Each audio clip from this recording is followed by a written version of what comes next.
हाँ तो बच्चों, आज अपने श्लेष अलंकार पढ़ते हैं। श्लेष अलंकार में जब कोई एक शब्द एकाधिक अर्थों में प्रयुक्त हो तब वहाँ श्लेष अलंकार होता है। अर्थात श्लेष का अर्थ होता है चिपकना। श्लेष के दो भेद होते हैं, शब्द श्लेष, अर्थ श्लेष।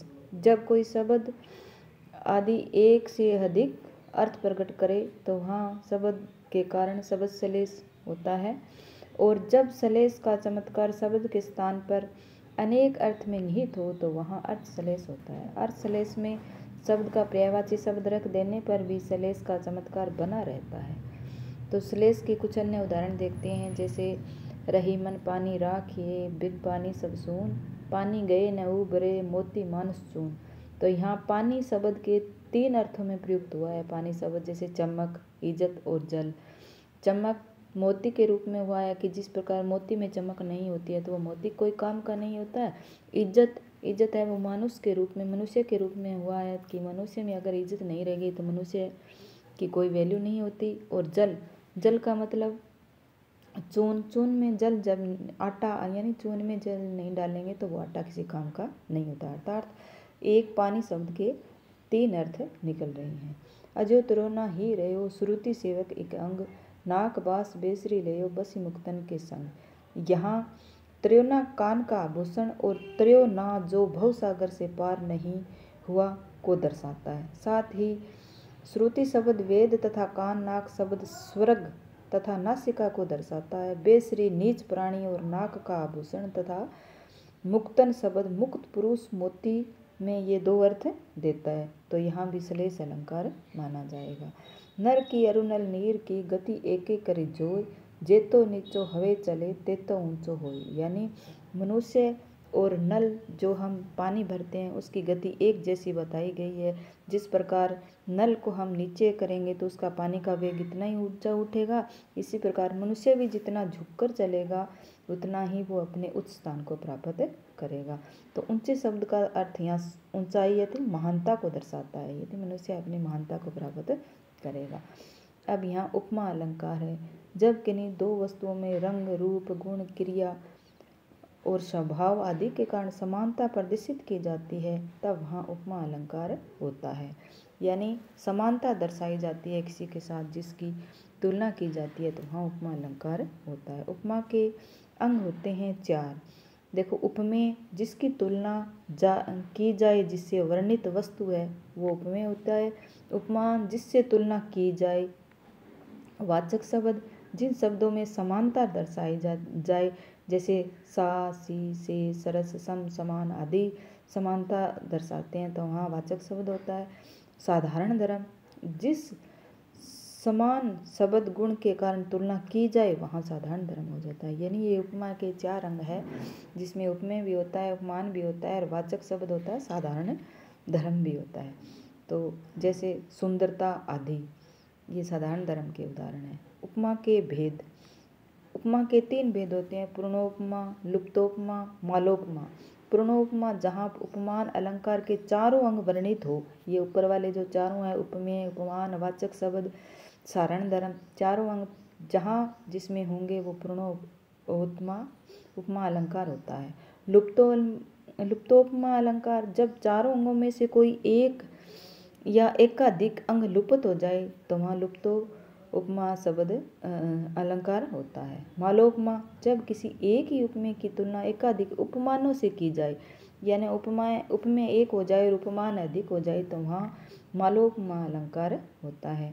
तो उपमा के उदाहरण हैं, जैसे मुख चंद्रमा के समान सुंदर है, यानी मुख की तुलना चंद्रमा से की गई है, वो समान है ना, सुंदर दिखाया। तो वाचक शब्द यहाँ समान आ गया। पीपर पात सरिस मन डोला, पीपल के पत्ते के समान मन की डोलने की तुलना की गई है तो सरिस भी वाचक शब्द यहाँ पे आ गया। हंसने लगे तब हरि आहा, पूर्णेंदु सा मुख खिल गया, यानी पूर्ण इंदु के समान, चंद्रमा के समान हरि का मुख खिल गया। तो यहाँ भी सा है तो ये वाचक शब्द दिया गया है। अब आ गया रूपक अलंकार। जब उपमेय में उपमान के अभेद रूप को दर्शाया जाए तब वहाँ रूपक अलंकार होता है। इसमें उपमेय में उपमान का आरोप किया जाता है, यानी जिस पर आरोपित उपमेय और उपमेय को उपमान पर आरोपित किया जाता है तो वहाँ रूपक अलंकार माना जाता है। रूपक के 3 भेद होते हैं, सांग रूपक, निरंग रूपक और पारंपरिक रूपक। रूपक के उदाहरण देखो, चरण सरोज पखारन लागा, चंद्रमुखी यानी चंद्रमुखी, चांद ही मुख है, यानी उपमान को उपमेय के उपमान को आरोपित कर दिया है। बीती विभावरी जाग रही, अंबर पनघट में डुबो रही। उदित उदयगिरी मंच पर रघुबर बाल पतंग, बिकसे संत सरोज सब हर्षे लोचन भृंग। यहाँ रूपक अलंकार का उदाहरण है। अब आ गया उत्प्रेक्षा अलंकार। देखो, जब उपमेय में उपमान की बलपूर्वक संभावना व्यक्त की जाती है तो वहाँ उत्प्रेक्षा अलंकार होता है। नहीं, उपमेय उपमान की संभावना व्यक्त करेंगे। उपमा में तो उपमेय और उपमान की तुलना की जाती है, रूपक में उपमेय को उपमान पर आरोपित किया जाता है और उत्प्रेक्षा में उपमेय और उपमान की बलपूर्वक संभावना व्यक्त की जाती है तो वहाँ उत्प्रेक्षा अलंकार होता है। उत्प्रेक्षा अलंकार के ये अभिव्यक्ति जैसे जनु, जानो, मनु, मानो, निश्चय, प्राय, बहुधा, इव, खलु आदि शब्द है वो प्रयुक्त किए जाते हैं तो वहाँ उत्प्रेक्षा अलंकार होता है। उत्प्रेक्षा अलंकार के भी 3 भेद होते हैं, वस्तुत्प्रेक्षा, हेतुत्प्रेक्षा और फलोत्प्रेक्षा। तो उत्प्रेक्षा के उदाहरण देखते हैं, तरणी तनुजा तट तमाल बहु छाए, झुके कुल सो जल पर सनहित मनहु छुआए। तो यहाँ बहु और मनहु शब्द आ गए तो मानो, मनहु यानी मान लिया जाता है तो वहाँ उत्प्रेक्षा अलंकार माना जाता है। सोवत ओढ़े पीठ पट श्याम सलोने गात, मनहु नीलमली सेल पर आतप पर्यो प्रभात। तो यहाँ भी उत्प्रेक्षा अलंकार है। चमचमाता चंचल नयन बिच घूंघट पर झीन, मानव सुर सरिता विमल जल उछत हो दो मीन। बार बार उस भीषण रौक से कांपती धरती देख विशेष, मानो नील वयो मुद्रा हो आलिंगन के हेतु अशेष। यहाँ भी उत्प्रेक्षा अलंकार है। अब देखो विरोधाभास अलंकार, जहाँ वास्तविक विरोध न होते हुए भी विरोध का आभास हो वहाँ विरोधाभास अलंकार होता है। जैसे यह अनुरागी चित्त की गति समझे नहीं कोई, ज्यों ज्यों बूढ़े श्याम रंग त्यों त्यों उज्ज्वल हो। यानी अपने चित्त की गति है, अनुरागी है तो इसको कोई नहीं समझता है, जिस जिस प्रकार इसको उज्ज्वलित करेगा इस प्रकार भी श्याम रंग में उज्ज्वलित होती जाती है। तंत्री नाद कवि तरस सरस राग रति रंग, अन बूढ़े बूढ़े तरे जो बूढ़े सब अंग। अब देखते हैं उदाहरण अलंकार। एक बात कहकर उसकी पुष्टि है तो दूसरा समान कथन कहा जाए तब वहाँ उदाहरण अलंकार होता है। अलंकार में जैसे ज्यों, जिमी, जैसे, यथा आदि वाचक समान दर्शाने वाले शब्द प्रयुक्त होते हैं तो वहाँ उदाहरण अलंकार माना जाता है। जो पावे अति उच्च पद ताको पतन निदान, जो तपि तपि मध्यन लो अस्त होत है भान। जो पावे अति उच्च पद ताको पतन निदान, जो अपने पद को उच्च प्राप्त करना चाहता है उसका पतन अवश्य होता है। ज्यों तपि तपि मच्छल लो अस्त होत है भान, जिस प्रकार सूर्य तपते तपते मध्याह्न में होते होते अस्त हो जाता है, उसी प्रकार जो व्यक्ति अति उच्चता प्राप्त करना चाहता है उसका पद अवश्य निदान पतन होना आवश्यक हो जाता है। निक्की फे फिक्की लगे बिन अवसर की बात, जैसे बरनत युद्ध में नहीं संहार स्वात। यानी बिना अवसर के समय जो हम बात करते हैं बिना अवसर की तो उस समय वो बात अच्छी नहीं लगती है। जैसे युद्ध के समय में कोई संहार रूपी यानी प्रेम रूपी वहाँ बात करता है तो वो बात अच्छी नहीं लगती। उदाहरण के रूप में यहाँ समझाया गया है। तो वर्ण अब देखते हैं कुछ प्रश्न। देखो कि वर्णों की एक बार आवृत्ति होने पर अलंकार होता है छेकानुप्रास, वृत्यानुप्रास, अंत्यानुप्रास, श्रुत्यानुप्रास। तो कौन सा अलंकार होगा यहाँ पर? एक बार आवृत्ति होने पर, एक वर्ण की एक बार आवृत्ति होगी वहाँ छेकानुप्रास माना जाएगा।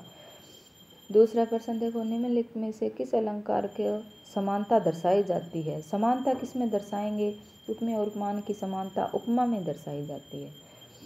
नीचे तीसरा प्रश्न देखो, जनु जनो मनु मानो जैसे वाचक शब्द किस अलंकार में होते हैं? तो ये वाचक शब्द किस में होंगे? उत्प्रेक्षा में होंगे। रूपक अलंकार के भेद होते हैं तो यहाँ रूपक अलंकार के 3 भेद माने जाते हैं। निम्नलिखित पंक्तियों में अलंकार बताइए, जैसे कुलन में, कलीन में, कछारन में, कुंजन में। यहाँ अनुप्रास अलंकार है।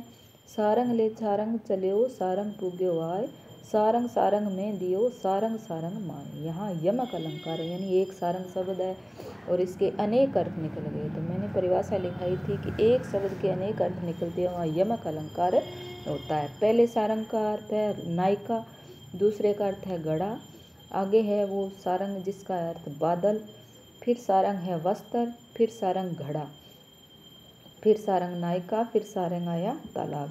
यानी नायिका है वो घड़ा लेकर चलती है तो सामने बादल आता हुआ उसको दिखाई देता है। बादल ज्यों ही गरजता हुआ आता है तो नायिका वस्त्रों को घड़े में डाल देती है कि ताकि उसके वस्त्र भीगे नहीं। नायिका फिर तालाब के अंदर कूद जाती है। तो नायिका सारंग सारंग माए, यानी नायिका है वो तालाब के अंदर कूद जाती है। तो यहाँ यमक अलंकार माना जाता है। कहती हुई यूं उतरा के नेत्र जल से भर गए, हिम कणों से पूर्ण मानो हो गए पंकज नर। यहाँ मानो आ गया शब्द उत्प्रेक्षा अलंकार माना जाता है। जो रहीमन की गति दीप की कुल कपूत की सोय, बारे उजियारो करे बड़े अंधेरो या होय। यहाँ बारे के दो अर्थ निकल रहे हैं, यानी बारे का एक तो जलाना और दूसरे का बचपना।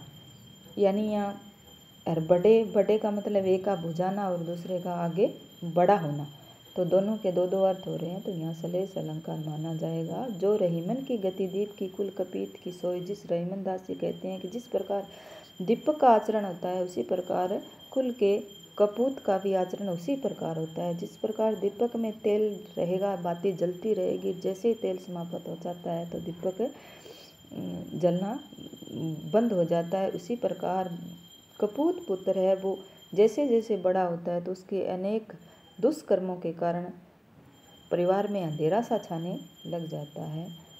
धन्यवाद। सब्सक्राइब करें।